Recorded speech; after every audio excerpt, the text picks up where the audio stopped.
Students, स्वागत है आपका आपके अपने चैनल MGM करियर इंस्टीट्यूट में।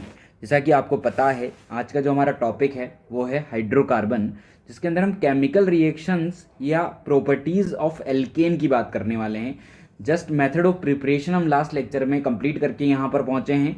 तो नेक्स्ट जो टॉपिक है हमारा वो है केमिकल रिएक्शन या केमिकल प्रॉपर्टीज़, जिसको हम बोल सकते हैं। क्लियर है? तो जैसे मैंने कहा था कि एल्केन को पहले बनाया था, अब जो एल्केन बना है उसकी हम क्या पढ़ेंगे? केमिकल रिएक्शंस पढ़ेंगे। तो यहाँ पर बात करने वाले हैं हम केमिकल रिएक्शंस की। तो सबसे पहली जो केमिकल रिएक्शन है उसका नाम है फोटो हेलोजिनेशन। क्लियर? तो देखो क्या होता है फोटो हेलोजिनेशन। तो halogenation of hydrocarbon in presence of photon energy is known as photo halogenation. कहने का मतलब, अगर हमने क्या किया, कोई भी हाइड्रोकार्बन ले लिया, लाइक एल्केन ले लिया, दिस इज द RH, और उसकी रिएक्शन हमने किसके साथ कराई? हेलोजन के साथ, X2 के साथ, इन प्रेजेंस ऑफ फोटोन। फोटोन बोले तो H न्यू क्या बन जाएगा भाई?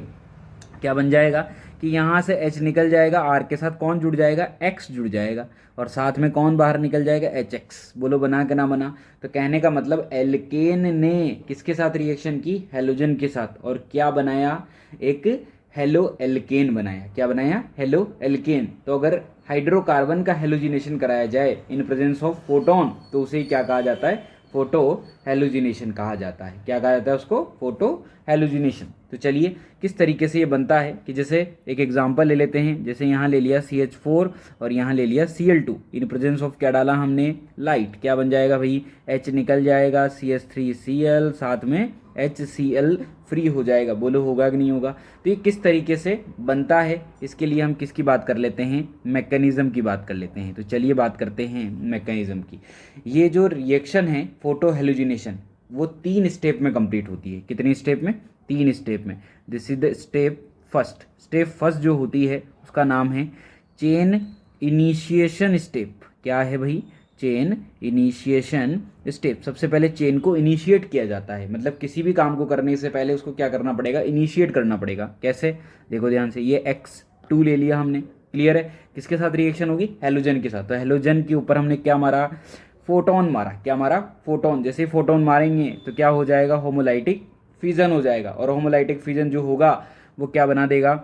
2 रेडिकल बना देगा। क्या बना देगा? 2 mole of X radical prepare कर देगा। चलिए, ये तो स्टेप फर्स्ट हो गई। अब स्टेप सेकंड पे आ जाते हैं। स्टेप सेकंड के अंदर जो चेन इनिशिएट हुई है वो चेन क्या होगी? प्रोपेगेट होगी। This means chain propagation step.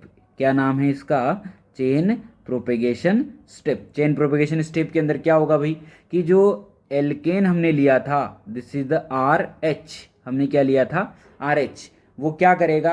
वो फ्री होने वाले रेडिकल के साथ रिएक्शन करेगा। क्या करेगा? फ्री होने वाले रेडिकल के साथ रिएक्शन करेगा। तो जो X रेडिकल बना है उसके साथ क्या हो जाएगी? इसकी रिएक्शन हो जाएगी। कैसे? मैंने कहा था एक रेडिकल क्या करता है? एक नया रेडिकल जनरेट कर देता है। मतलब अगर ये रेडिकल है तो ये क्या कर देगा? एक नया रेडिकल बना देगा। मतलब इसके अंदर भी क्या होगा? होमोलाइटिक फिजन होगा। अगर होमोलाइटिक फिजन होगा तो क्या बन जाएगा? R रेडिकल बन जाएगा, और साथ में क्या फ्री हो जाएगा? HX फ्री हो जाएगा।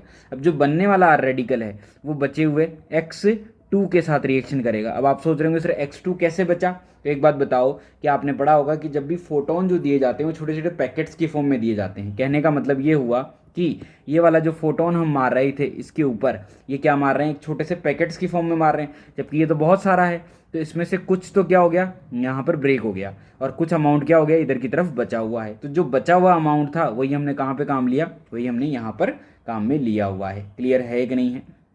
क्लियर है कहानी? तो क्या होगा फाइनली? जब ये R रेडिकल X2 के साथ रिएक्शन करेगा तो आंसर आ जाएगा RX, और क्या फ्री हो जाएगा? X रेडिकल फ्री हो जाएगा। क्लियर है कहानी? ये X रेडिकल फिर से कहाँ जाएगा भाई? फिर से यहाँ आ जाएगा। फिर यहाँ से कहाँ जाएगा? यहाँ से यहाँ आ जाएगा। फिर इस तरीके से रिएक्शन चलती हुई रहेगी। बोलो क्लियर हुआ कि नहीं हुआ? इस तरीके से रिएक्शन क्या होगी? चलती हुई रहेगी। ठीक, यहाँ पर जो RDS स्टेप होता है वो कौन सा स्टेप होता है? RDS स्टेप ये होगा, क्योंकि यहाँ पर क्या बन रहा है? एक इंटरमीडिएट बन रहा है। इसका मतलब ये रिएक्शन बहुत ज़्यादा स्लो रही होगी। क्लियर है? तो 2 तरह की प्रोपेगेशन स्टेप है, जिसका नाम दे देते हैं P1, इसका नाम दे देते हैं P2। क्लियर है कहानी? 2 प्रोपेगेशन स्टेप आ गई, P1 एंड P2। जो रेट ऑफ रिएक्शन होगा वो किसके ऊपर डिपेंड करेगा भाई? प्रोपेगेशन स्टेप के ऊपर, क्योंकि वही RDS स्टेप हो जाएगी। स्टेप नंबर 3 पे आ जाते हैं। अब क्या होता है कि जितने भी रेडिकल्स हैं जो बचे हुए हैं, जैसे ये रेडिकल बच गया, ये रिएक्शन तब तक चलती रहेगी जब तक रेडिकल ख़त्म ना हो जाए। अगर फिर भी रेडिकल कंप्लीट ख़त्म नहीं हो जाता है तो फिर हमें क्या करना पड़ता है, ज़बरदस्ती इनको ख़त्म करना पड़ता है। उसके लिए क्या लगाना पड़ता है, चेन टर्मिनेशन स्टेप लगाना पड़ता है। क्या लगाना पड़ता है भाई, चेन टर्मिनेशन स्टेप लगाना पड़ता है। तो देखो ध्यान से कैसे लगाएंगे चेन टर्मिनेशन स्टेप। मुझे बताओ क्या क्या रेडिकल थे। मेरे पास एक्स रेडिकल जनरेट हुआ था, एक्स को एक्स के साथ क्या कर दो, कंबाइन कर दो और x2 बना के न्यूट्रल कर दो। मेरे पास आर रेडिकल भी जनरेट हुआ था, आर रेडिकल को एक्स रेडिकल से कंबाइन कर दो और क्या बना दो, आर एक्स बना दो। या फिर मैं आर रेडिकल को आर रेडिकल से भी कंबाइन कर सकता हूँ और आर आर बना सकता हूँ। मतलब जितने भी रेडिकल्स जनरेट हुए थे उन सबको क्या कर दो, पूरी तरीके से ख़त्म कर दो। क्लियर है कहानी। पर मेनली जो स्टेप है वो कौन से स्टेप है, चेन प्रोपेगेशन स्टेप, क्योंकि वही आरडीएस है। तो चलिए इस रिएक्शन के बारे में, इस मैकेनिज्म के बारे में कुछ नोट पॉइंट पे चर्चाएं कर लेते हैं। बताओ सबसे पहला क्या लिखना चाहिए पॉइंट, क्या ये एक चेन रिएक्शन है कि नहीं है। तो क्या लिख दें, इट्स अ चेन रिएक्शन। ये कैसी रिएक्शन है भाई, चेन रिएक्शन है, क्योंकि चेन के अंदर होती है, chain propagation, chain initiation, chain termination. Clear है कहानी। पॉइंट नंबर 2 पे आ जाते हैं। पॉइंट नंबर 2 पे क्या बोलें कि क्या इसके अंदर रेडिकल बन रहा है कि नहीं बन रहा है। तो क्या बोल सकते हैं कि it is a example of free radical substitution reaction. क्या है ये एक एग्जाम्पल है, example of free radical substitution reaction. बोलो है कि नहीं है, सब्स्टिट्यूशन रिएक्शन हो जाएगी। क्या हो जाएगी, फ्री रेडिकल सब्स्टिट्यूशन। ऐसा सब्स्टिट्यूशन क्यों बोला, क्योंकि ध्यान से देखो यहाँ पर किसके अंदर, इसके अंदर ध्यान से देखो क्या है कहानी, कि मैं यहाँ पे बताता हूँ आपको कि इसके अंदर क्या है, कि यहाँ पर जो ये एक्स रेडिकल था, क्या इस रेडिकल ने इस एच को सब्स्टिट्यूट किया कि नहीं किया, और क्या बनाया इसने, आर रेडिकल बनाया कि नहीं बनाया। क्लियर है कहानी। या फिर मैकेनिज्म पे ना चल के हम यहाँ पे चलते हैं। मुझे बताओ यहाँ पे 2 एक्स रेडिकल थे कि नहीं थे, यहाँ पे एक एच रेडिकल था, एक आर रेडिकल था। क्या यहाँ पर आर के साथ एच रेडिकल निकल गया होगा और एक्स रेडिकल जुड़ गया होगा कि नहीं जुड़ गया होगा। मतलब इस एच को किसने रिप्लेस किया, इस एच को एक्स ने रिप्लेस किया, इसीलिए इसका नाम है free radical substitution reaction. Clear है कहानी, कि अगर कोई रेडिकल किसी दूसरे रेडिकल को रिप्लेस कर देता है तो this is called free radical substitution reaction. और फ्री रेडिकल क्यों है वो मैंने आपको मैकेनिज्म के थ्रू बता दिया है।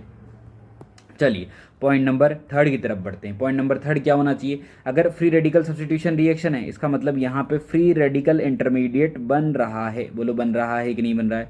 क्या बन रहा है यहाँ पे, फ्री रेडिकल इंटरमीडिएट यहाँ पे क्रिएट हो रहा है। चलिए और आगे बढ़ते हैं, और आगे क्या बात करें, फ्री रेडिकल के अंदर क्या कोई रीअरेंजमेंट होता है, क्या नहीं होता है, नो रीअरेंजमेंट, कोई रीअरेंजमेंट नहीं होता, नो रीअरेंजमेंट इन्वॉल्व।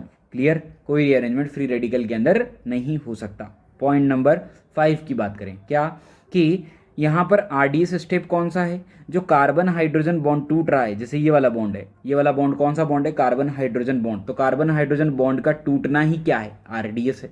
तो क्या लिखें यहाँ पर, breaking of carbon hydrogen bond is RDS. मतलब कार्बन हाइड्रोजन बॉन्ड का ब्रेक होना ही क्या है, आरडीएस है। अगर यही आरडीएस है तो मुझे बताओ रेट ऑफ रिएक्शन निकाल लें अगर हम, order of rate of reaction for carbon hydrogen. तो बताओ कौन सा बॉन्ड जल्दी टूटेगा। अगर मान लो कार्बन की जगह 3 डिग्री है, 2 डिग्री है, 1 डिग्री है, तो बताओ कहाँ से हाइड्रोजन जल्दी रिप्लेस हो जाएगा, जहाँ पे रेडिकल ज़्यादा स्टेबल होगा, क्योंकि रेडिकल ही तो क्रिएट हो रहा है। बोलो हो रहा है कि नहीं हो रहा है, देखो ध्यान से, रेडिकल बन रहा है कि नहीं बन रहा। तो जहाँ रेडिकल ज़्यादा स्टेबल होगा वहाँ पर रिएक्टिविटी क्या हो जाएगी, बढ़ जाएगी। तो 3 डिग्री फास्ट होगा, 2 डिग्री उससे कम होगा और 1 डिग्री सबसे कम होगा। पॉइंट नंबर 7 अगर हम बात करें, ऑर्डर ऑफ रेट ऑफ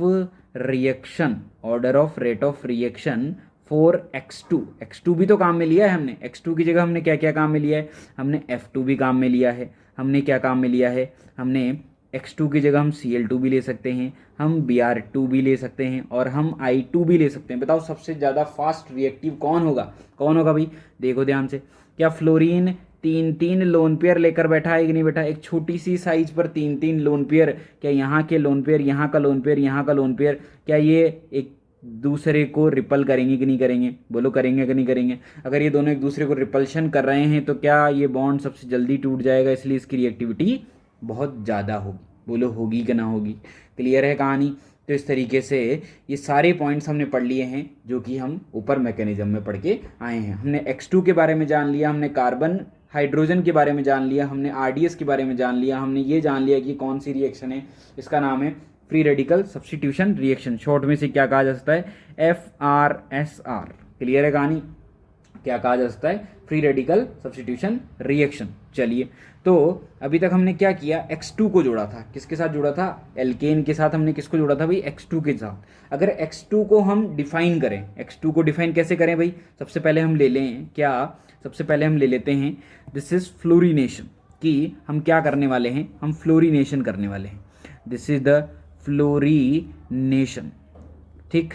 अगर X की जगह हम क्या ले लें, फ्लोरीन ले लें, तो क्या लिखेंगे फ्लोरीनेशन के बारे में, कि फ्लोरीनेशन की जो रिएक्टिविटी होती है वो आप देख पा रहे होंगे कि बहुत ज़्यादा होती है, इतनी ज़्यादा होती है, इतनी ज़्यादा होती है कि ये एक्चुअल में एक्सप्लोसिव प्रोडक्ट बना लेता है। क्या बना लेता है, एक्सप्लोसिव प्रोडक्ट। तो क्या लिखें इसके बारे में, इट इज़ हाईली एक्सोथर्मिक। पहले तो ये क्या है, हाईली एक्सोथर्मिक है, एंड क्या लिखें, एंड एक्सप्लोसिव फिनोमिना। और कैसा फिनोमिना है भाई, एक्सप्लोसिव फिनोमिना है, मतलब यहाँ पर इतना ज़्यादा रिएक्टिव है कि विस्फोट भी हो सकता है। सो ड्यूरिंग द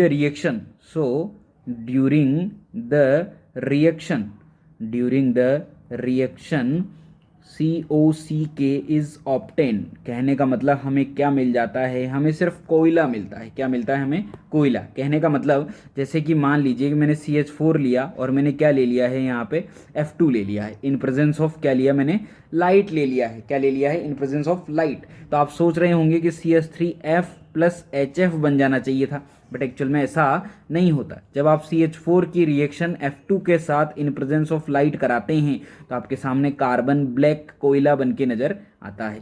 क्लियर है कहानी, क्या बन के आता है भाई, कार्बन ब्लैक बन के आ जाता है।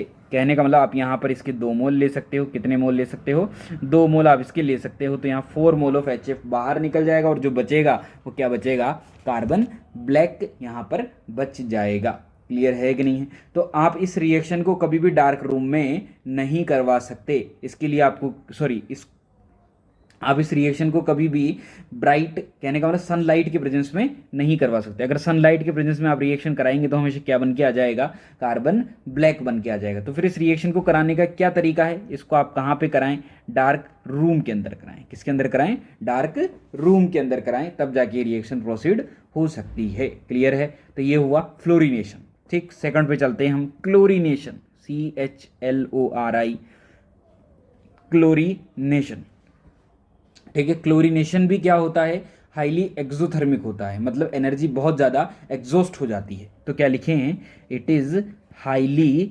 एक्सोथर्मिक। क्या है, ये भी हाईली एक्सोथर्मिक है, एंड ये भी एक तरह का एक्सप्लोसिव फिनोमिना है, एंड एक्सप्लोसिव फिनोमिना। क्लियर, क्या है ये, explosive phenomena. And in BSL, what is the BSL, bright sunlight. It is in BSL बोले तो ब्राइट सनलाइट। अगर ब्राइट सनलाइट है तो ये भी क्या देता है, कार्बन ब्लैक देता है। In bright sunlight gives COCK as a product. क्या देता है ये, ब्राइट सनलाइट के अंदर कार्बन ब्लैक बना लेता है। जैसे कि मैं आपको बताता हूँ कैसे, कि अगर आपने CH4 लिया, 2 मोल ऑफ Cl2 लिया इन प्रेजेंस ऑफ ब्राइट सनलाइट, तो क्या हो जाएगा, बन जाएगा कार्बन ब्लैक, और क्या निकल जाएगा, 4 मोल ऑफ HCl बाहर निकल जाएगा। This is the bright sunlight. तो फिर क्या करें, इस रिएक्शन को कराने के लिए हमें लेना पड़ता है diffused sunlight, CH4 plus 2 mole of Cl2, या हम 2 मोल ऑफ ना लेके 1 मोल भी लेंगे, और क्या डालेंगे हम, diffused sunlight, DSL। This is the diffused. Clear है कहानी, क्या होगा, डिफ्यूज्ड सनलाइट। तो क्या हो जाएगा बताओ जरा, जैसे डिफ्यूज लेंगे तो यहाँ से एक H निकलेगा, Cl आ जाएगा, तो क्या बन जाएगा, CH3Cl बन जाएगा। क्या बन जाएगा भाई, CH3Cl बन जाएगा। क्लियर। और साथ में क्या बाहर निकल जाएगा, HCl बाहर निकल जाएगा। क्या बाहर निकल जाएगा? HCl। क्लियर। अगर फिर से इसकी रिएक्शन Cl2 सनलाइट के साथ करा दें तो क्या बन जाएगा बताओ? फिर से एक और H निकल जाएगा, एक और Cl जुड़ जाएगा। फिर से करा दें Cl2 HNu के साथ तो क्या हो जाएगा? एक और Cl निकल जाएगा, एक और H निकल जाएगा, एक और Cl जुड़ जाएगा, CHCl3। और फिर से करा दें Cl2 HNu के साथ तो क्या बन जाएगा? CCl4। मतलब सारे के सारे H क्या हो चुके हैं? रिप्लेस हो चुके हैं। और हमारे पास कौन कौन से प्रोडक्ट मिले? CH3Cl monochlorination, di chlorination, tri chlorination और टेट्रा क्लोरिनेशन। कहने का मतलब जितने भी एच थे वो सारे हमने क्या कर दिए? इन प्रेजेंस ऑफ डिफ्यूज्ड सनलाइट हमने रिप्लेस कर दिए। तो कहने का मतलब क्या समझ में आया कि अगर आप CH4 की रिएक्शन Cl2 के साथ कराते हैं इन डिफ्यूज्ड सनलाइट तो आंसर में CH3Cl भी मिल सकता है, CH2Cl2 भी मिल सकता है, CHCl3 भी मिल सकता है और CCl4 भी मिल सकता है। क्लियर हुआ कि नहीं हुआ? आया समझ में? चलिए कुछ नोट पॉइंट्स पे चर्चाएं कर लेते हैं। देखो ध्यान से नोट पॉइंट्स। नोट पॉइंट क्या लिख लेते हैं कि if alkane is in excess, अगर एल्केन एक्सेस में है तो क्या होगा? देखो ध्यान से CH4 प्लस Cl2, ठीक, ये किस में लिया हुआ है हमने? एक्सेस में लिया हुआ है। क्या बन जाएगा बताओ जरा? क्या बन जाएगा? CH3Cl बन जाएगा प्लस HCl बन जाएगा। बोलो बनेगा कि नहीं बनेगा? ये क्या होगा? ये बनेगा मेजर प्रोडक्ट। क्लियर। पर हम क्या करें? If X2 is in excess, अगर X2 को किस में ले लें? एक्सेस में ले लें। अगर X2 को एक्सेस में ले लें तो CH4 plus Cl2, CH4 plus Cl2 ये किस में लिया हुआ है? एक्सेस में लिया हुआ है। तो क्या बनेगा यहाँ पे? अगर ये एक्सेस में लिया हुआ है तो ये बार बार रिएक्शन करेगा। सबसे पहले क्या बनेगा? CH3Cl बनेगा, फिर से Cl2 आ जाएगा, फिर CH2Cl2। तो मेजर प्रोडक्ट क्या आएगा भाई? CCl4 आएगा और 4 मोल ऑफ HCl क्या निकल जाएंगे? बाहर निकल जाएंगे। बोलो निकलेंगे कि नहीं निकलेंगे? क्या हो जाएगा? 4 मोल ऑफ HCl बाहर निकल जाएंगे और ये बनेगा मेजर अमाउंट में। किस में बनेगा? ये मेजर अमाउंट में बन जाएगा। तो अगर इसी तरीके से हम C2H6 ले लें, मतलब इथेन ले लें और Cl2 को डाल दें एक्सेस में, तो क्या आंसर आ जाएगा? जितनी भी हाइड्रोजन है सारे के सारे रिप्लेस हो चुके होंगे। बोलो हो जाएंगे अगर नहीं हो जाएगा? तो यही क्या आ जाएगा? मेजर आ जाएगा। बोलो आएगा कि नहीं आएगा? क्लियर है कहानी? तो अगर आपको CH3Cl को मेजर बनाना है, किसको मेजर बनाना है? आपको CH3Cl को मेजर बनाना है तो फिर आपको किसको एक्सेस में रखना पड़ेगा? CH4 को एक्सेस में रखना पड़ेगा। तो हम यहाँ पे क्या बोल सकते हैं कि CH3Cl को बनाने का ये सबसे अच्छा मेथड है, गुड मेथड है। क्या है ये? गुड मेथड है। यहाँ पर जो बनने वाली इल्ड होती है वो बहुत अच्छी होती है। अगर आपने X2 को एक्सेस में ले लिया तो फिर आप CH3Cl को ऑब्टेन नहीं कर पाएंगे। आपको क्या मिलेगा? लास्ट प्रोडक्ट CCl4 मिलेगा या फिर C2Cl6 मिलेगा। मीथेन के केस में तो ये मिलेगा और इथेन के केस में ये मिलेगा। क्लियर हुआ कि नहीं हुआ? चलिए और आगे बढ़ते हैं। क्या बात करते हैं कि अगला ले लेते हैं ब्रोमिनेशन। क्या ले लेते हैं भाई? अगला ब्रोमिनेशन ले लेते हैं। ठीक है, तो चलिए ब्रोमिनेशन पे बात कर लेते हैं। क्या है? थर्ड, सेकंड हो गया है क्या? क्लोरिनेशन। थर्ड ले लेते हैं हम bromination. This is the bromination. जो ब्रोमिनेशन होता है उसकी रिएक्टिविटी क्लोरीन से कम होती है। तो क्या लिखें? It is slightly reversible. It is slightly reversible. This is the slightly reversible, मतलब ये रिवर्सिबल हो जाता है क्योंकि इसकी रिएक्टिविटी क्या होती है? कम होती है। कहने का मतलब अगर CH4 की रिएक्शन Br2 से करा दिया जाए तो रिएक्शन आगे तो जाती है, पर कुछ रिएक्शन क्या आ जाती है? पीछे भी आ जाती है। CH3Br बना लेती है, साथ में HBr बन जाता है। क्लियर है कि नहीं है? मतलब रिएक्शन आगे जाती है पर वापस से पीछे भी जाती है। क्यों आ जाती है? क्योंकि इसकी रिएक्टिविटी कम है। इसकी रिएक्टिविटी अगर ज़्यादा होती तो रिएक्शन आगे की तरफ जाती है और साथ में क्या आ जाती है? पीछे भी आ जाती है, क्योंकि इसकी रिएक्टिविटी कम होती है। क्लियर है कहानी? पॉइंट नंबर 4, आयोडीनेशन की बात कर ले। आयोडीन की रिएक्टिविटी तो इतनी कम है कि वो रिएक्शन ही नहीं करती। एक्चुअल में रिएक्शन आगे जाती है और तुरंत कहाँ जाती है? पीछे की तरफ आ जाती है। तो लिख लेते हैं आयोडीनेशन। क्या ले लेते हैं भाई? आयोडीनेशन। तो आयोडीनेशन के बारे में क्या लिखा जाए? It is highly reversible. ये तो बहुत ही ज़्यादा रिवर्सिबल रिएक्शन है। And it takes place only when an oxidizing agent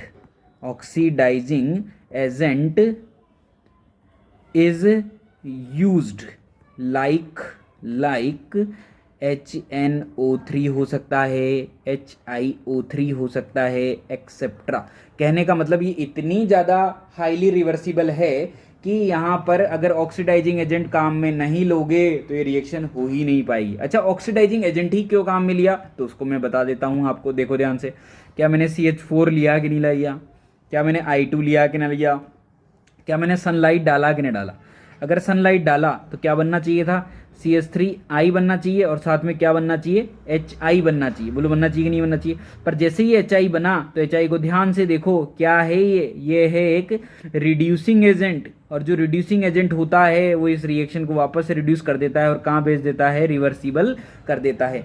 तो अगर हमारा पर्पज क्या है, इस रिड्यूसिंग एजेंट को खत्म करना, अगर ये रिड्यूसिंग एजेंट खत्म हो जाता है तो रिएक्शन क्या हो जाएगी, इर्रिवर्सिबल हो जाएगी। ठीक है, तो फॉर इर्रिवर्सिबल हमें क्या लेना पड़ता है, ऑक्सीडाइजिंग एजेंट लेने पड़ते हैं। क्या करते हैं ऑक्सीडाइजिंग एजेंट, तो देखो ध्यान से, जो ऑक्सीडाइजिंग एजेंट है, लाइक जैसे मैंने HiO3 ले लिया, जो कि बनने वाले किससे, रिड्यूसिंग एजेंट से क्या करेगी, रिएक्शन कर लेते हैं, और रिएक्शन करके क्या बनाते हैं, 3 मोल ऑफ H2, और साथ में क्या बनाते हैं, 3 मोल ऑफ I2 बना लेते हैं। और जो I2 बन रहा है यहाँ पर, वो कहाँ काम आ जाता है, वो यहाँ पे काम आ जाता है। कहने का मतलब जो ऑक्सीडाइजिंग एजेंट है, ये तो क्या है, ऑक्सीडाइजिंग एजेंट, ये क्या है, रिड्यूसिंग एजेंट, ये दोनों आपस में रिएक्शन करते हैं और क्या बना लेते हैं, I2 प्रोड्यूस करते हैं, जो कि I2 हमारे कहाँ पर काम आ जाता है, यहाँ पर काम आता है, और रिएक्शन आगे प्रोसीड हो जाती है। मतलब जितना भी रिड्यूसिंग एजेंट बनता जाएगा वो सीधा किस में कन्वर्ट होता जाएगा, I2 के अंदर, और रिएक्शन को क्या करता जाएगा, प्रमोट करता हुआ जाएगा। तो क्लियर हुआ कि नहीं हुआ, चारों रिएक्शन पड़ी कि ना पड़ी। कहने का मतलब F2 कोई काम की नहीं है, क्योंकि F2 तो इतनी ज़्यादा एक्सोथर्मिक है कि वो क्या बना लेती है, एक्सप्लोसिव प्रोडक्ट बना लेती है। जो क्लोरीनेशन है उसके अंदर भी प्रोडक्ट बन जाता है, कब, डिफ्यूज्ड सनलाइट अगर आ जाए तो। ब्रोमिनेशन आराम से हो जाती है, स्लाइटली रिवर्सिबल होती है, पर कंप्लीटली रिवर्सिबल नहीं होती। आयोडीनेशन कंप्लीट रिवर्सिबल होती है, हाईली रिवर्सिबल होती है, जब तक कि ऑक्सीडाइजिंग एजेंट काम में ना ले लिए जाए। तो हमारे मेन जो पर्पज है, जो काम की रिएक्शंस है, वो कौन कौन है, क्लोरीनेशन और ब्रोमिनेशन। क्लियर हुआ कि नहीं हुआ। चलिए अब क्लोरीनेशन और ब्रोमिनेशन के बारे में थोड़ा सा जान लेते हैं। क्या जान लेते हैं कि कुछ नोट पॉइंट्स पे बात करते हैं इन दोनों के बारे में। क्या नोट पॉइंट है कि देखो ध्यान से, इन दोनों के बीच में एक वर्ड आता है। क्या वर्ड आता है, एक आता है रिएक्टिविटी और एक आता है सेलेक्टिविटी। क्या आता है भाई, एक आता है रिएक्टिविटी और एक आता है सेलेक्टिविटी। कहने का मतलब जिसकी रिएक्टिविटी ज़्यादा होगी उसकी सेलेक्टिविटी कम होगी। एग्जाम्पल के तौर पे हम ले सकते हैं कि आप एक पेन को ले लीजिए और एक पेन को जल्दी जल्दी जल्दी बहुत फास्टली घुमाइए, क्या आप उसको चेक कर पाएंगे कि कितनी बार घूम रहा है, नहीं कर पाएंगे। पर एक पेन को बहुत आराम से एक बार इधर एक बार इधर एक बार इधर एक बार इधर बहुत आराम से घुमाइए, आप उसको आराम से कैलकुलेट कर लेंगे कि नहीं कर लेंगे। मतलब जिसकी रिएक्टिविटी ज़्यादा है उसको सेलेक्ट कर पाना बहुत मुश्किल है, जबकि जिसकी रिएक्टिविटी कम है उसको सेलेक्ट करना आसान है। बोलो है कि नहीं है। तो मुझे बताओ रिएक्टिविटी किसकी ज़्यादा होती है, रिएक्टिविटी किसकी ज़्यादा होती है, रिएक्टिविटी क्लोरीन की ज़्यादा होती है ब्रोमीन से। तो फिर सेलेक्टिविटी किसकी ज़्यादा होगी, सेलेक्टिविटी किसकी ज़्यादा होगी, सेलेक्टिविटी ज़्यादा होगी क्लोरीन की कम होगी ब्रोमीन से। बोलो होगी कि ना होगी। तो चलिए इनके बारे में क्या लिख देते हैं, हम रिलेटिव रिएक्टिविटी की बात करते हैं। किसकी बात करते हैं, रिलेटिव रिएक्टिविटी की बात करते हैं। This is the relative reactivity, relative reactivity की बात हम यहाँ पर कर लेते हैं। तो देखो ध्यान से क्या क्या कहानी है। अगर रिलेटिव रिएक्टिविटी की बात करने जा रहे हैं तो ये है 1 डिग्री, ये है 2 डिग्री और ये है 3 डिग्री। ठीक है भाई। और इसी तरीके से इन तीनों की रिलेटिव रिएक्टिविटी की बात यहाँ पर हम करने वाले हैं। ठीक, तो यहाँ पे हमने क्या लिखा, एक तरफ हमने लिखा क्या यहाँ पे ले लेते हैं हम एक तरफ Cl2 और एक तरफ ले लेते हैं Br2। ठीक है भाई, ये है। तो 1 डिग्री के केस में, 1 डिग्री कार्बन हाइड्रोजन के केस में, 1 डिग्री कार्बन हाइड्रोजन के केस में, यहाँ पर भी कार्बन हाइड्रोजन, यहाँ पर भी कार्बन हाइड्रोजन। तो अगर क्लोरीन के केस में लेते हैं तो 1 डिग्री की जो रिएक्टिविटी होगी वो कितनी होगी, 1 होगी। 2 डिग्री की कितनी होगी, 3.8 होगी। 3 डिग्री की कितनी होगी, 4.5 होगी। उसी दौरान Br2 की कितनी होगी 1 होगी, और इसकी कितनी होगी 80 होगी, और इसकी कितनी होगी 1600 हो जाएगी। कितनी हो जाएगी 1600। कहने का मतलब जो ब्रोमीन है उसकी सेलेक्टिविटी बहुत ज़्यादा हो जाती है। क्लियर है कहानी? ब्रोमीन की सेलेक्टिविटी क्या हो जाती है, बहुत ज़्यादा हो जाती है। जो रिएक्टिविटी होती है एक्चुअल में टेम्परेचर पे डिपेंड करती है। ठीक है, किस पे डिपेंड करती है, टेम्परेचर पे डिपेंड करती है। तो चाहे तो आप नोट पॉइंट में लिख सकते हैं कि जो relative reactivity is temperature dependent, it temperature dependent, temperature पे क्या करती है, ये डिपेंड करती है। तो अगर मैं क्या निकालूं यहाँ पे रिलेटिव इल्ड निकालता हूँ, क्या निकालता हूँ रिलेटिव इल्ड, तो कैसे निकालूंगा, जो रिलेटिव रिएक्टिविटी है, रिलेटिव रिएक्टिविटी को किससे मल्टीप्लाई कर दिया जाए, रिलेटिव रिएक्टिविटी को मल्टीप्लाई कर दिया जाए प्रोबेबिलिटी फैक्टर से। किससे मल्टीप्लाई कर दिया जाए, प्रोबेबिलिटी फैक्टर से। अब आपको ये लग रहा होगा कि सर ये क्या आ चुका है, मैं तो कुछ समझ में ही नहीं आ रहा है यहाँ के बाद। तो चलिए कुछ क्वेश्चंस पे जोड़ देते हैं, कुछ क्वेश्चन करेंगे तो आप थोड़ा आसानी से समझ पाएंगे। ठीक है भाई, चलिए देखो ध्यान से। क्वेश्चन नंबर 1 ले लेते हैं हम सबसे पहले। क्वेश्चन नंबर 1 सबसे पहले मैंने लिया CH4 in presence of Cl2HNu, क्या आंसर आ जाएगा, CH3Cl आ जाएगा। क्वेश्चन नंबर 2 मैंने ले लिया CD4Cl2HNu, क्या आ जाएगा, CD3Cl आ जाएगा। बोलो आएगा कि नहीं आएगा। क्वेश्चन नंबर 3 मैंने ले लिया PH3CH और साथ में Cl2HNu, क्या बन जाएगा, PH3CCl बन जाएगा। बोलो बनेगा कि नहीं बनेगा। क्वेश्चन नंबर 4 मैंने ले लिया है, ये है Cl2HNu। ठीक है, चलिए अब क्वेश्चन नंबर 4 पे थोड़ा सा फोकस करते हैं। किस पे फोकस करते हैं, क्वेश्चन नंबर 4 पे। चलिए थोड़ा क्वेश्चन नंबर 4 को और अच्छा बनाते हैं। क्वेश्चन नंबर 4 मैंने यहाँ पे दिया, ये क्वेश्चन है क्लियर। इसकी रिएक्शन मैं कराने वाला हूँ किस किस के साथ, Cl2 के साथ इन प्रेजेंस ऑफ लाइट, और साथ में किसके साथ, Br2 के साथ इन प्रेजेंस ऑफ लाइट। अब मुझे ये बताना है कि इन दोनों के अंदर मेजर प्रोडक्ट कौन आने वाला है। तो पहली बार तो स्टूडेंट्स कहते हैं कि सर आपने पढ़ाया है कि 3 डिग्री की रिएक्टिविटी 2 डिग्री से ज़्यादा होती है, 2 डिग्री की 1 डिग्री से ज़्यादा होती है। तो इस केस में क्या होना चाहिए, यहाँ पर कौन कौन से प्रोडक्ट आने चाहिए, देखो ध्यान से। यहाँ पर अगर ध्यान से देखोगे तो ये है 3 डिग्री रेडिकल, ये है 1 डिग्री रेडिकल, ये भी 1 डिग्री रेडिकल, ये भी 1 डिग्री रेडिकल। मतलब ये वाला रेडिकल, ये वाला रेडिकल, ये वाला रेडिकल तो एकदम कॉमन है, ये तो बिल्कुल सेम है। ये वाला डिफरेंट है थोड़ा, बोलो है कि नहीं है, बीच वाला रेडिकल डिफरेंट है। तो इस Cl2HNu जब भी डालेंगे तो कौन कौन से प्रोडक्ट फॉर्म होने चाहिए, देखो ध्यान से। बीच वाले से भी H निकल जाना चाहिए और क्या जुड़ जाना चाहिए, Cl जुड़ जाना चाहिए। और इसी के साथ एक और, इसी के साथ क्या हो जाना चाहिए कि इसी के साथ एक और कि यहाँ से भी H निकल जाना चाहिए और यहाँ पर भी क्या जुड़ जाना चाहिए, Cl जुड़ जाना चाहिए। क्या जुड़ जाना चाहिए भाई, Cl जुड़ जाना चाहिए। उसी तरीके से यहाँ पर भी क्या होना चाहिए कि यहाँ पर भी Br लग जाना चाहिए और साथ में एक 1 डिग्री पर भी क्या लग जाना चाहिए, Br लग जाना चाहिए। बोलो है कि नहीं है। अब मेन ये है कि आखिर मेजर कौन आएगा।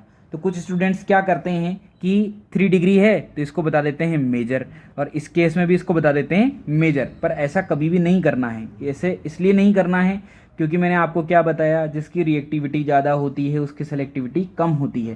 कहने का मतलब क्लोरीन की रिएक्टिविटी ज़्यादा होने की वजह से इसमें सेलेक्ट कर पाना थोड़ा मुश्किल है कि कौन मेजर होगा कौन माइनर होगा, जबकि ब्रोमीन के केस में सेलेक्ट कर पाना थोड़ा आसान होता है। तो चलिए कैसे सेलेक्ट करें, देखो ध्यान से। क्वेश्चन पहले Cl2 के केस में आप फोकस करें।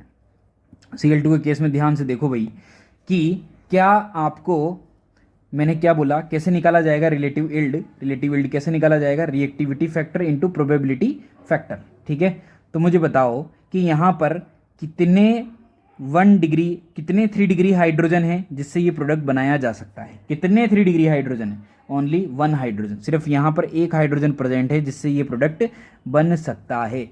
तो कितना हाइड्रोजन है, एक हाइड्रोजन। और 3 डिग्री के क्लोरीन के केस में 3 डिग्री की रिएक्टिविटी कितनी होती है भाई, 3 डिग्री की रिएक्टिविटी होती है 4.5। बोलो है कि नहीं है, ये है 4.5। तो कितना आ गया यहाँ पर, 4.5 आ गया। अच्छा इसमें आ जाओ, इसमें देखोगे तो बताओ ऐसे कितने हाइड्रोजन हैं जो कि ये प्रोडक्ट दे सकते हैं। तो 3 तो यहाँ पर है, 3 यहाँ पर है और 3 यहाँ पर है। टोटल कितने हो गए, 9 हाइड्रोजन है। और क्लोरीन के केस में 1 डिग्री की रिएक्टिविटी 1 ही होती है, तो 9 आ गया। बोलो आया कि नहीं आया। उसी तरीके से ब्रोमीन पे आ जाओ, कितने हाइड्रोजन है जो कि ये प्रोडक्ट दे सकते हैं, तो 1 हो गया इनटू, और रिएक्टिविटी कितनी होती है 3 डिग्री के केस में, 1600, तो टोटल कितना आ गया, 1600 आ गया। क्लियर। उसी के साथ 1 डिग्री की बात करें तो कितने हाइड्रोजन है जो कि ये प्रोडक्ट दे सकते हैं, 9, और 1 डिग्री के केस में रिएक्टिविटी कितनी होती है, 9। तो मुझे बताओ कौन मेजर हो रहा है। तो क्लोरीन के केस में रिएक्टिविटी कितनी होगी, 9 हो जाएगी। कितनी हो जाएगी भाई, 9। अब ध्यान से देखो कि आपको यहाँ पर क्लियर नज़र आ रहा होगा कि कौन मेजर है। यहाँ पर कौन है 4.5, यहाँ पर कौन है 9, यहाँ पर कौन है 1600, यहाँ पर कौन है 9। तो जब क्लोरीन बन रहा था तो मेजर कौन आएगा, ये आ जाएगा। ये क्या आ जाएगा, माइनर आ जाएगा। जबकि इन केस ऑफ ब्रोमीन ये क्या आ जाएगा, मेजर आ जाएगा। ये क्या आ जाएगा, माइनर आ जाएगा। क्या आ जाएगा भाई, ये माइनर। तो यहाँ से क्लियर हो गया कि नहीं हो गया कि 1 डिग्री वाला मेजर आ जाएगा और यहाँ पे 3 डिग्री वाला मेजर आ जाएगा। तो मैंने क्या कहा था, ब्रोमीन के केस में सेलेक्ट करना थोड़ा आसान है। क्लोरीन के केस में आप डायरेक्ट नहीं बोल सकते कि ऑलवेज 3 डिग्री ही मेजर आएगा। क्लोरीन के केस में 1 डिग्री भी मेजर आ सकता है।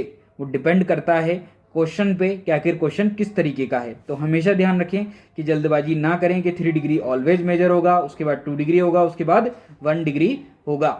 हमेशा किससे निकालें, रिलेटिव इल्ड से निकालें, प्रोबेबिलिटी फैक्टर से निकालें और चेक करें। आप ब्रोमीन के केस में डायरेक्टली बोल सकते हैं कि 3 डिग्री मेजर आएगा क्योंकि उसकी इल्ड ही बहुत ज़्यादा आती है। क्लियर हुआ कि नहीं हुआ। चलिए, तो इस तरीके से ये बहुत सारे क्वेश्चंस हम कर सकते हैं। तो चलिए कुछ क्वेश्चंस ले लेते हैं, जैसे कि हम यहाँ पे आ जाते हैं कुछ क्वेश्चन के साथ। तो देखो ध्यान से, कुछ क्वेश्चन क्या ले लिए हमने कि हम कुछ क्वेश्चन पे बढ़ते हैं। चलिए क्वेश्चंस की तरफ बढ़े हैं तो क्वेश्चन और आगे ले लेते हैं, क्वेश्चन नंबर 5 पे आ जाते हैं। This is the question number 5। Question number 5 के अंदर मैंने आपको बोला कि चलिए ये क्वेश्चन है, इसके अंदर आपको एक बार Cl2 भी गिवन है और एक बार आपको Br2 भी गिवन है। थोड़ा और नीचे ले लेते हैं कुछ इस तरीके से कि प्रोडक्ट थोड़ा और आसान हो जाए बनाना। यहाँ Br2 ले लेते हैं। तो चलो बताओ यहाँ पर कौन कौन सा प्रोडक्ट बनने वाला है। सबसे पहले कितने डिफरेंट प्रोडक्ट बनाए जा सकते हैं। ये 1 डिग्री डिफरेंट है, ये वाला 1 डिग्री डिफरेंट है, ये वाला और ये वाले दोनों सेम है। क्लियर है कहानी।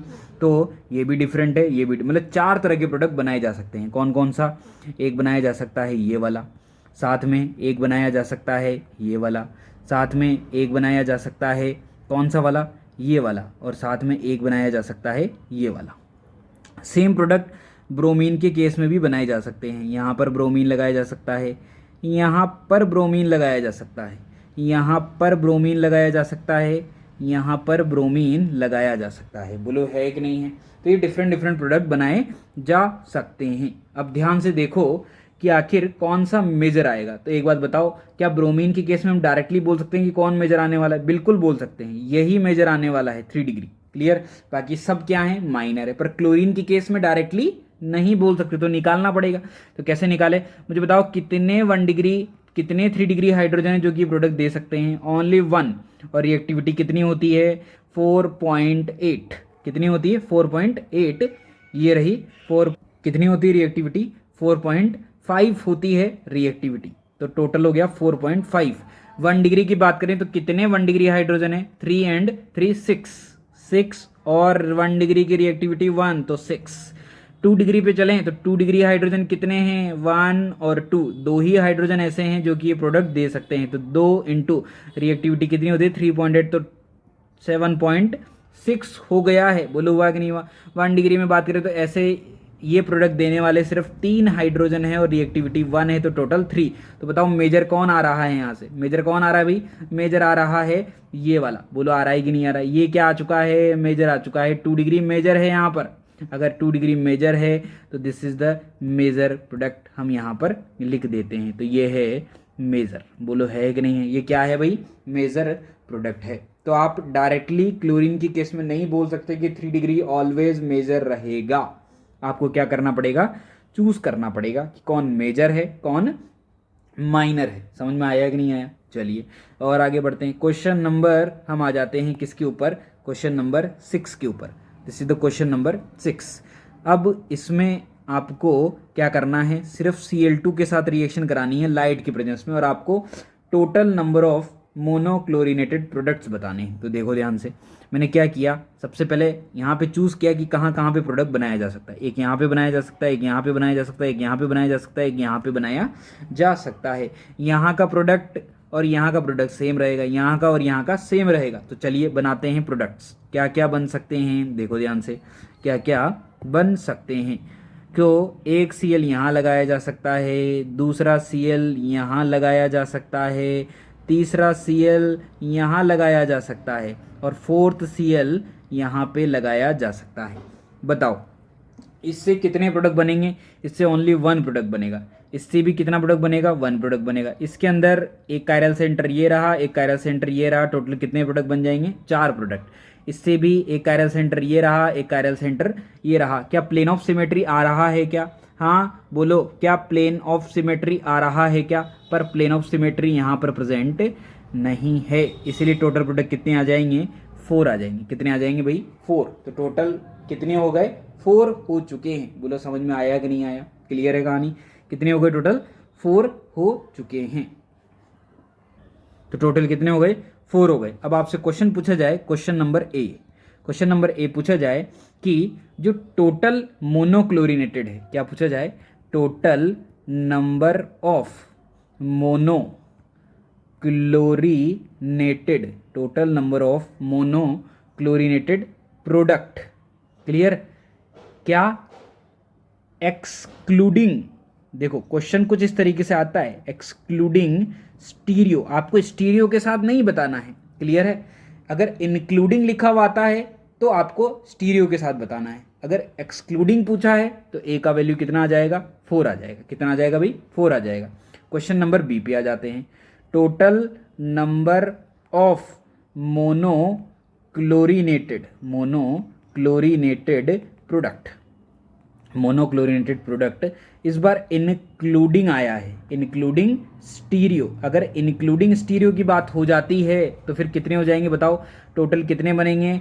1 2 4 6 और 4 10। तो आंसर कितना आ जाएगा भाई? 10 आ जाएगा। कितना आ जाएगा? 10। सी पे आ जाते हैं। Total number of enantiomeric pair, कितने? Total number of enantiomeric pair कितने हैं? Total number of enantiomeric pair. Enantiomeric pair मतलब जो इनिंशियोमर बनाते हैं। तो इनिंशियोमर कौन बना रहा है यहाँ पर? 4 इनिंशियोमर ये रहे और 4 ये रहे। तो इनके पेयर कितने हो गए? 2 पेयर यहाँ पर हैं और 2 ही पेयर यहाँ पर हैं। तो टोटल कितने हो गए? टोटल हो गए 4 पेयर्स। कितने हो गए भाई? टोटल 4 पेयर्स यहाँ पर आ गए हैं। बोलो आएगा ना आए? क्लियर है कहानी? क्वेश्चन नंबर डी पे आ जाते हैं। क्वेश्चन नंबर डी में मैंने बोला कि टोटल नंबर ऑफ फ्रैक्शनली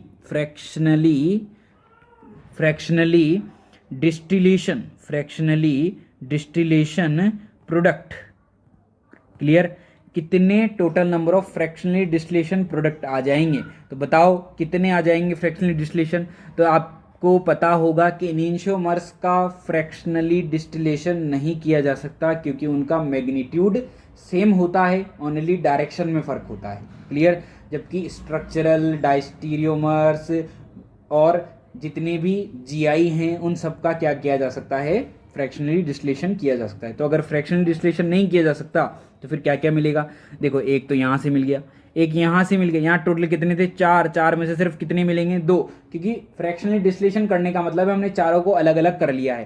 पर जब चारों अलग ही नहीं हो पाएंगे, अगर हम सिर्फ क्या चेक कर रहे हैं कि इनिंशियोमर्स के अंदर मैग्नीट्यूड तो सेम होता है, सिर्फ क्या चेंज होता है? Rotation, angle of direction change होती है। तो एंगल ऑफ डायरेक्शन से आप उनको डिफ्रेंशिएट नहीं कर सकते। इसी वजह से यहाँ पर क्या आंसर मिलेगा? 2। और यहाँ पर भी कितना मिलेगा? 2। तो टोटल फ्रैक्शनली डिस्टिलेशन प्रोडक्ट कितने हो गए? 2 2 4 5 एंड 6। तो टोटल आंसर इसका कितना आ जाएगा भाई? 6 आ जाएगा।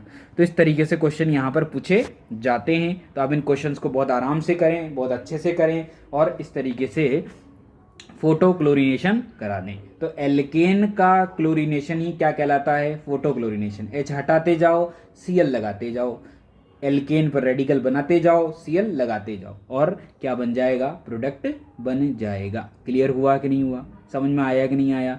तो इस तरीके से यहाँ पे जब भी आपको एक्सक्लूडिंग पूछा जाए, इंक्लूडिंग पूछा जाए, फ्रैक्शनली डिस्टिलेशन प्रोडक्ट पूछा जाए, तो हमेशा ध्यान रखें कि अगर जैसे जीआई वाले हमें दिए हुए हैं कितने प्रोडक्ट, 4 प्रोडक्ट, ठीक है, इनेंशियोमर वाले भी हमें दिए हुए हैं 4 प्रोडक्ट, स्ट्रक्चरल वाले भी हमें दिए हुए हैं 4 प्रोडक्ट, और डायस्टीरियोमर वाले भी हमें दिए हुए हैं 4 प्रोडक्ट। तो जब भी इनका फ्रैक्शनली डिस्टिलेशन किया जा सकता है, फ्रैक्शनली डिस्टिलेशन इनका किया जाएगा, तो जीआई अगर 4 हैं तो 4 ही मिलेगा, इनेंशियोमर अगर 4 हैं तो 2 मिलेगा। क्यों? क्योंकि एक इनेंशियोमर ये रहा, इसका मिरर इमेज ये रहा, इन दोनों को मैं डिफ्रेंशिएट नहीं कर सकता क्योंकि इनका मैग्नीट्यूड क्या होता है, सेम होता है, एंगल ऑफ डायरेक्शन डिफरेंट होती है। तो अगर डिफरेंशिएट नहीं कर पाऊंगा तो मुझे तो ये दोनों एक ही दिखाई देंगे, तो मैं इनको एक ही काउंट करूंगा ना, डिफरेंट डिफरेंट क्यों काउंट करूंगा, मैं एक ही काउंट करूंगा। तो 4 में से मैंने कितने काउंट किए, सिर्फ 2, ठीक है, तो 2। स्ट्रक्चरल अगर 4 हैं तो 4 काउंट होंगे, इसी तरीके डायस्ट्रीम अगर 4 हैं तो 4 ही काउंट होंगे। तो आंसर इसका कितना आ जाएगा, जो कि आपके सामने है। तो हमेशा ध्यान रखें इनेंशियोमर का फ्रैक्शनल डिस्टिलेशन नहीं किया जा सकता, बाकी सबका किया जा सकता है। तो पहली जो केमिकल रिएक्शन है फोटो क्लोरीनेशन, वो हमारी कंप्लीट हो गई है। इसी के साथ नेक्स्ट एप्लीकेशन के साथ हम बढ़ेंगे नेक्स्ट लेक्चर के अंदर। तो thank you students, thank you.